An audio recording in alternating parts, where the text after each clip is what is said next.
Hello, guys and gals. Me, Mutahar, and there's a fellow YouTuber by the name of Megalag, as you might have known. Last year he made a pretty banging video on Honey, the browser extension. Now, again, in the last couple hours, he actually made a follow-up to that, part two of three, really, and maybe four at this point, given what I've been seeing, of Honey, the extension, and its shady practices.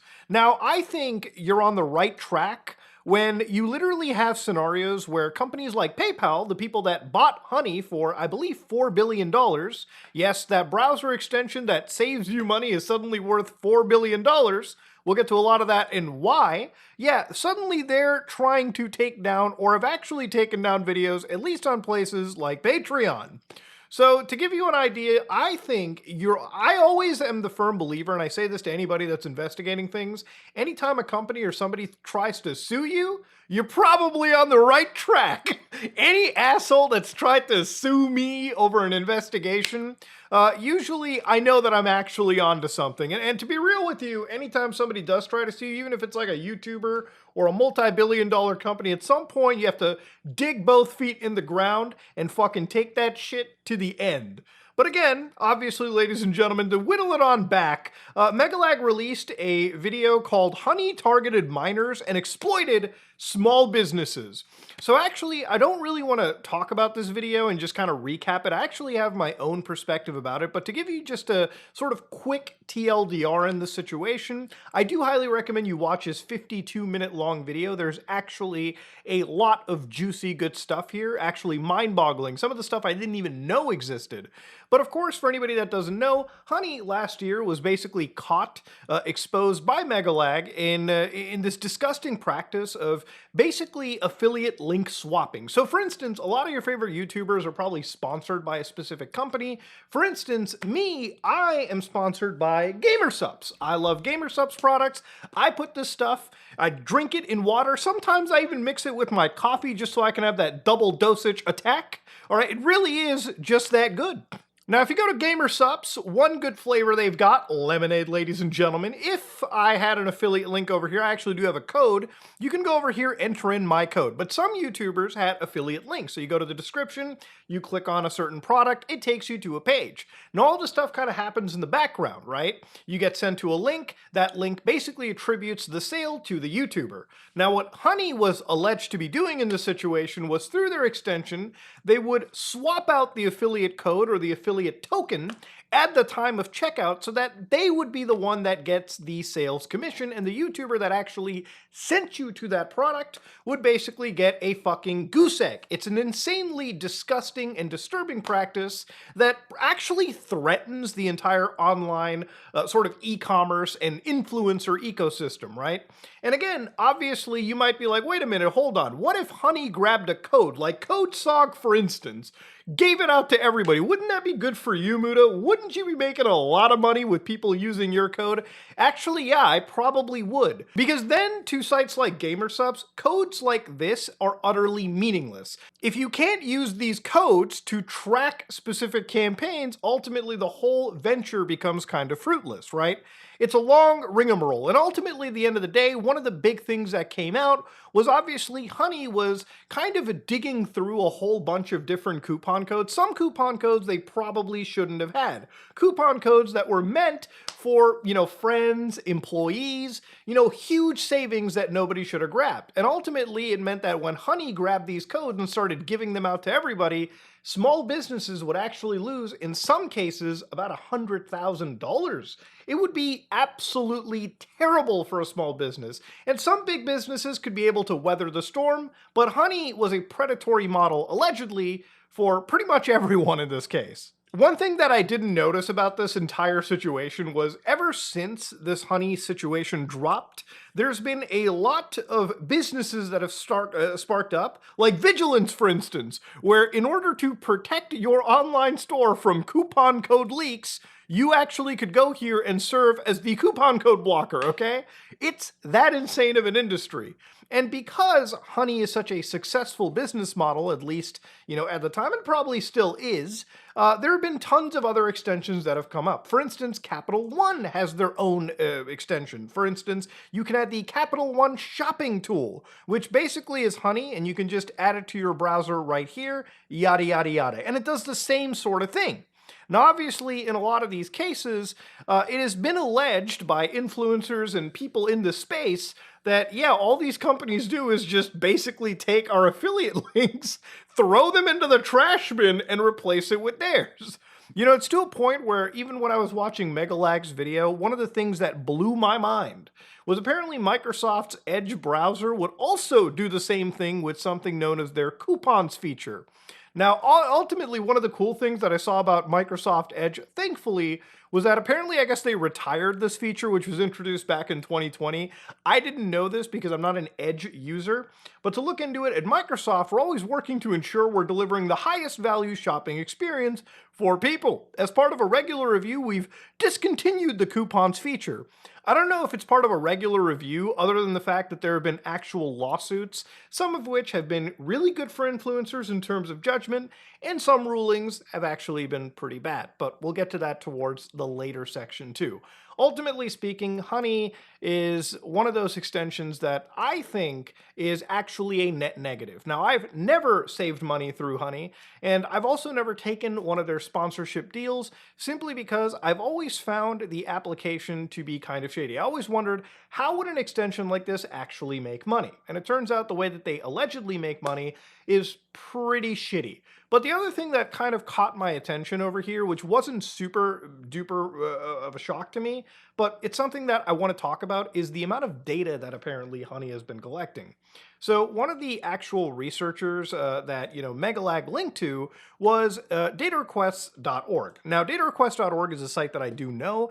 There are people that have an interest in data privacy and basically educating people on how much a lot of these applications, browser extensions, just any website actually tracks your data. So Honey, the extension you use to save money on the internet, turns out they were grabbing more information than they actually should have. So to give you an idea, these are two fellas who used their relation, being in the European Union, and allowed them to actually use and take advantage of a set of laws known as GDPR.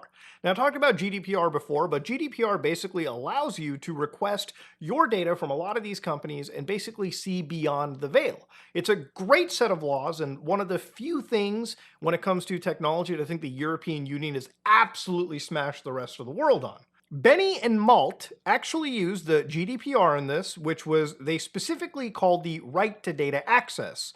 So basically, it allows all the consumers to demand a copy of the data companies have actually saved on them.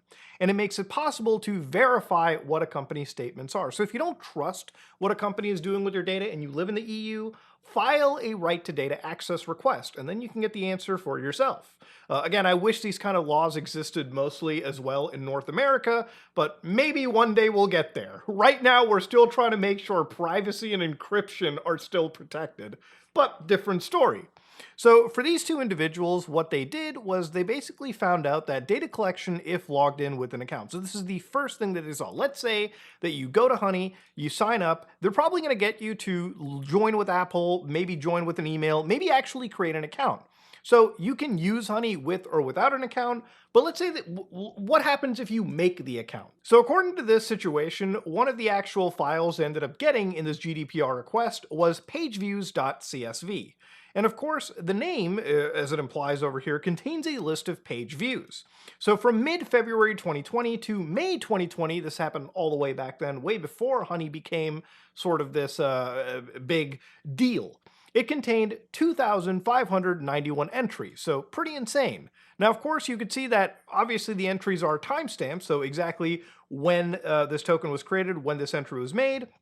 you could actually see what store the user was looking at. So they would identify which country, they would identify which, label. So for instance, Logitech in Germany, which is where the store was, they would actually, again, grab it from the extension. They would get all these IDs. And of course, ultimately, they would find, obviously, your location, your language, the operating system of your device. So for instance, Windows 10 over here, in fact, down to which browser you were using. Now, of course, this is pretty standard information. Now, out of all this information that's collected over here, of course, Honey is sitting on what I would consider to be a treasure trove of information for any user when it comes across looking at what their shopping situation looks like, right? Like, for instance, if you want to know somebody's shopping habits, Honey probably is sitting on just, I would consider $4 billion worth of information, I guess, according to PayPal at least. So, according to the researchers over here, Honey knows, based on the information that is collected, that Benny looks at an iFixit guide on how to swap the DVD lens on a Wii. He views the details for his AliExpress order, and again, they actually have the full number of the express order. And remember, depending on which site you order from, sometimes an order number can give some pretty sensitive information throughout. Then, of course, down the road, you can see that Honey knew at this point that the guy was on Airbnb looking for an entire accommodation as well. He also was at an Apple support page as well, too, figuring out how to reset the iPhone. He was interested in a CC BY license, he was looking at Fabric UI frameworks at Microsoft, and he's apparently also a member of a Microsoft family account. He watched the documentary Scanning the Pyramids via the streaming provider Curiosity Stream. He signed up for the service only a half hour earlier, having been recruited by YouTuber Tom Scott. Again, it seems like Honey, beyond just trying to save you money, is actually tracking almost every single behavior pattern that you have on the internet, which again is creepy in every regard. No extension, no application should be looking and grabbing all this information to you. It shouldn't happen. Now, of course, what's also interesting is the data collection without an account. I imagine most people probably don't make a Honey account. Some people probably just download the extension and move on with their life. Honey also collects the same data from people who just use the extension without registering for an account. For Malty, the accessing his data was actually harder though. The first answer to his request, which explicitly mentioned that he hadn't created an account, but simply used the extension, just told him that they didn't find an account linked to him, and thus were not able to comply with the GDPR request. So obviously, these guys wanted to look a little bit deeper and not listen to whatever Honey said. Basically, Honey was like, hey, we don't have your account, we can't give you information. So according to these individuals, they were able to confirm that the extension sends an EXV value for every event it reports back to Honey. This value looks something like this, FF12, 63841, yada yada yada, and contains the browser CH for Chrome and FF for Firefox. And when he started to show this to Honey, Honey was like, okay, fuck it, they got us. So then they processed the GDPR request, and here we go. The extension reports back the same events and history is incredibly dangerous for one reason and one reason only, in my opinion. And that is that Honey knowingly did actually advertise to minors. Now, Megalag goes through a pretty good showcase as to how Honey did this. For instance, they partnered up with Mr. Beast, and Mr. Beast, as you can imagine, has a pretty young audience in a vast majority of the cases. And there were even advertisements where Mr. Beast is out there going, hey, listen, if you've got like a sister, brother, yada, yada, yada, go install Honey on their systems. I have a challenge for all of you. Go to every computer in your house, your mom's, your dad's, your sister, your brother's computer, and install Honey. Now, there's a lot of laws in the United States, in Canada, anywhere in the fucking world that says, hey, we should probably not advertise things to children without involving parents and express permission. And when it comes to data collection, even in the United States, there are laws like COPA, for instance, which really prevent a lot of companies from grabbing information from users under the age of 13, which I can imagine a pretty substantial amount of Mr. Beast viewers are probably at. In fact, according to Megalag's research, it seems like a grand chunk of the actual affiliates were from Mr. Beast's campaign as well, too. So it seems like knowingly they did actually go target minors. And that, I believe, is actually very illegal in certain jurisdictions. Like when you look at what data they collect over here, they straight up do tell you during the registration process, they collect your name, email, IP, device's unique ID, member password, yada yada yada. And of course, ultimately, internet activity is also mentioned over here, so the type of device you're using, operating system, browser type, event stamp, error logs, information about the retail sites, information about pricing, name of retailers, and page views. But in amongst all of this, what they're not going to tell you is that, yes, they can build a footprint of your entire internet history from their extension, which should not be okay. So they say that they are not going to sell personal information to third parties or share personal information for cross-context behavioral advertising. But they do say we may disclose information with our service providers, businesses that work for and with us for the purposes of running PayPal Honey and fulfilling our commitments to you. So I just assume using the actual extension, right? The traffic that needs to be done in sort of that like place. Now, if somebody does choose to buy Honey Science LLC or PayPal, which obviously somebody could if they were to be merged, acquiesced, or in a similar corporate transaction, you'll just be notified with an email and maybe some choices you can make as a result. Again, you really have to trust a company like this, and given how they treat, affiliate extensions and browser extensions and affiliate marketing, I think trust is kind of a foreign concept in this entire space of business. When it comes to extensions, for instance, right? Like if I open up the extensions on my browser here, like I use Brave primarily, obviously the only extensions that I have, one for just general use here is like Honey, just for the, investigation side of it, but I'll quickly remove it. Obviously, I'm not a big extension guy, as you can imagine. I only have Plasma integration, and that's because it's built into my operating system. So I use KDE as a desktop environment for Linux. All this does is basically puts like my download progress bar or like some notifications onto my actual operating system notification tab. I could actually remove this if I want to or completely disable it, but ultimately the reason why I don't have a lot of extensions or themes is because I don't really feel safe installing any of these extensions, and it's not just Honey. There's plenty of other extensions out there. I showed you in this video Capital One Shopping. I wouldn't install any extension that has the ability to just read your page and harness all this information. One good example of browser extensions that absolutely spy on users came back in 2019 when Avast and AVG browser extensions, so for anybody that doesn't know what these are, you probably have these installed on your system. They're generally free antivirus solutions. They also have paid options, but a lot of these platforms provide you extensions that you can install onto your browser. So extensions like Avast Online Security, AVG Online Security, and various safe prices. But ultimately, one of the creepiest things that was happening was as users were using these extensions, they were grabbing things like, again, the full URL of the page you're on, a unique number that was absolutely attributed to the user that could be used to track you across multiple websites, page titles, refer URLs, how you even landed on that page to begin with, country code, browser names, operating systems, yada yada. The goal of this is to build an online historic profile on you that can be used to identify your patterns on the internet, similar to what Honey was alleged to be doing by the two researchers.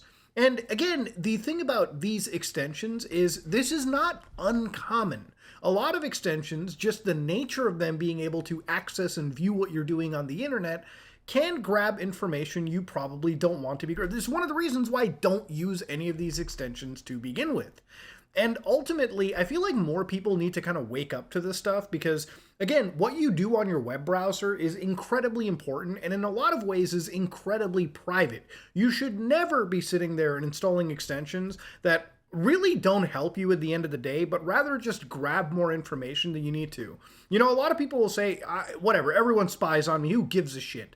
But the thing is, there's a difference between a lot of malicious governments, organizations, internet service providers doing this, and then you willingly giving up your information without really knowing. I mean, should you trust any company with this? Should you install extensions like this onto your family, your kids, even their systems, and have them be spied on by scumbags like this? That's a question you should really ask yourself.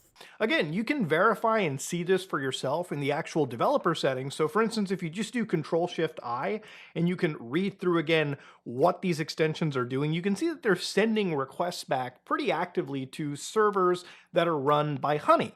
And again, even if they ask you for information, like according to Megalag's video, when he was entering in like random, when he was entering in like coupon codes, and Honey would be like, hey, uh, can we have your consent to store this information? Without him giving a yes, the actual extension apparently already sent the information all the way over to their servers.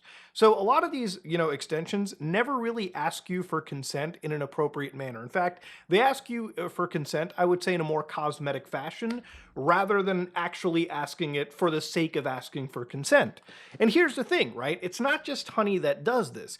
Anytime you install any extension from the Google Play Store, even something that is verifiably safe, has the capabilities to grab as much information as you could honestly imagine. And I think ultimately, at the end of the day, one of the biggest places, one of the biggest points that I think anybody can target, and I think Megalag should keep this in mind, is that you should probably be looking at Google and app or any like extension store for that matter. Because ultimately one of the biggest ways that Honey is able to spread itself is through these actual extension stores. And if the extension store can basically remove any of these extensions that are harvesting information, especially information from minors, without a care in the world, those things should be removed. I consider those extensions, especially something like Honey, if it is actually grabbing all this information, to be genuinely malicious. And therefore, I think it shouldn't be. I think it's honestly fucking malware, to be honest with you. I think it's not just malware. It's more spyware, if anything. Now, ultimately, at the end of the day, one of the big issues with this Honey lawsuit, or the Honey situation that's going around, is that the lawsuits are kind of, I would say, a bit hit or miss. So as I was researching for the lawsuits, and this is something that I was looking at over the course of the year, it's more now like towards November, December, that apparently according to some firms, PayPal is actually kind of winning in certain cases. So for instance, according to Wendover Productions versus PayPal, apparently it seems, according to the cliff notes over here by this law firm, the plaintiffs, influencers who engage in affiliate marketing, contend that when shoppers who use Honey's made online purchases, merchant commissions that they were allegedly entitled to would be diverted to PayPal instead, based on the industry standard last click attribution system.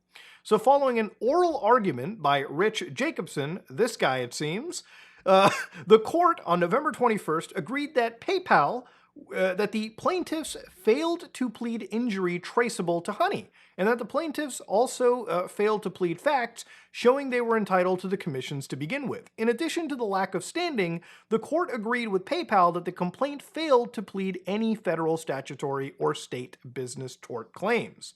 And you can read these dismissals for yourself too. Like, for instance, this order to dismiss, which unfortunately was granted to PayPal, shows that ultimately, I guess the judge said that you just couldn't prove that you were entitled to the money to begin with. I mean, I don't understand. Maybe it's a lack of technical understanding, but if you're an influencer that literally led your audience to click an affiliate link, people clicked on that link and the actual affiliation attribution got like replaced by Honey's extension, that's pretty clear cut, I would think. Not so much in terms for this actual case. So according to this judge, maybe PayPal's not the enemy. And that's a really shitty part about the law, is that sometimes it really is just a fucking coin flip. Like, even if you think you're in the right, you could just absolutely have your case thrown out. It's just insane to me that multi-billion-dollar companies like PayPal, hell, multi-billion-dollar companies like Microsoft can get away with some really scummy shit. And ultimately, the average person just has no recourse. In some ways, you could say that crime... It's always been legal as long as you can pay the fine, right? As long as you can pay the cost, if anything. So according to Capital One's shopping extension, it recognizes and follows industry rules and is aligned with its advertising partners. The proposed class action involved affiliate marketing, where creators promote content through links, yada yada yada. Creators said Capital One's extension made it appear at checkout as though shoppers made purchases from merchant sites after clicking referral links from the bank. They said this let Capital One collect millions of dollars in commissions that belong to bloggers, influencers, YouTubers, and other creators. Just imagine you're a fucking bank like Capital One. And you're just scrounging the millions of dollars. It's like Microsoft. You could be one of the biggest tech companies in the world, but greed has no boundaries. So in June, a district judge, Anthony Tringa, refused to dismiss that case, finding it plausible that Capital One knowingly overrode those codes, such as cookies, that showed shoppers had seen the creator's content. And this is where you get into things like standing down, which I'm going to leave for Megalag because he has a pretty scathing review of the stand down, lack of standing down rather, from Honey allegedly coming, I think, in the next few days. Now, I think at the end of the day, I don't know about legality. Again, I'm not a lawyer in this situation. I think there's plenty of internet lawyers that are covering this stuff, and they're able to provide much more substantial expertise, obviously, in this situation. But I just think this is one of those situations where, like, obviously, because it's the internet, because affiliate marketing is kind of a confusing web for some people to get into. I think ultimately, the end, one can argue that, hey, if you've got the power, right? If you've got the browser extension, I mean, for Microsoft, if you've got the literal operating system level browser that has these functionalities built in, are they not entitled to replace these tokens? Because ultimately, I guess they can. Like, is there even like a law that prevents them from doing so, right? And I think lawyers can kind of argue this back and forth, but it's going to be one of those things where I feel like these extensions are going to become more of a nuisance. Already, it's a nuisance for e-commerce providers. It's a nuisance for like YouTubers and everyone in general. But I think going in forward, right, like they're going to have to really rein them in, at least when it comes to, changing these affiliate processes. I think the other thing that needs to be discussed a lot more is the amount of data that is actually collected from them. There is no reason the Honey extension, and I believe if Honey is doing this, I think obviously every other shopping extension is doing similar things as well too. There should be no amount of excessive tracking like this involved in processes like that. And I think really for the user, you should wake up. Are you really saving an insane amount of money on this? Ultimately, at the cost of giving up your entire internet history, how you process yourself online. It's similar to like car insurance companies. Like a lot of car insurance companies will give you applications that you can install on your phone that track your movements, and say that you'll save like up to 15%. In reality, I've done it once and I saved maybe 1%. And then I realized I just gave this company my entire location data for like a month and a half. Like, that's fucking creepy. All for 1% saved. Like, literally, the tax burden isn't even written off the purchase, right? And I have to imagine, do you feel comfortable when a shopping extension does something similar as well? I imagine probably not. But yeah, it's kind of a bad look for Honey. I mean, and not just kind of, it absolutely is a terrible look for Honey. And I really do hope that, if PayPal is losing their mind and trying to remove videos, you're definitely onto something. And I do have to give Mega Lag his flowers, man. The guy just goes missing for a minute, comes back with absolute slaps to give across the face. Brilliant, brilliant, brilliant tech journalism, I have to say. But ladies and gentlemen, this is me, Mudahar, and if you like what you saw, please like, comment, and subscribe. Dislike it if you dislike it. I am out.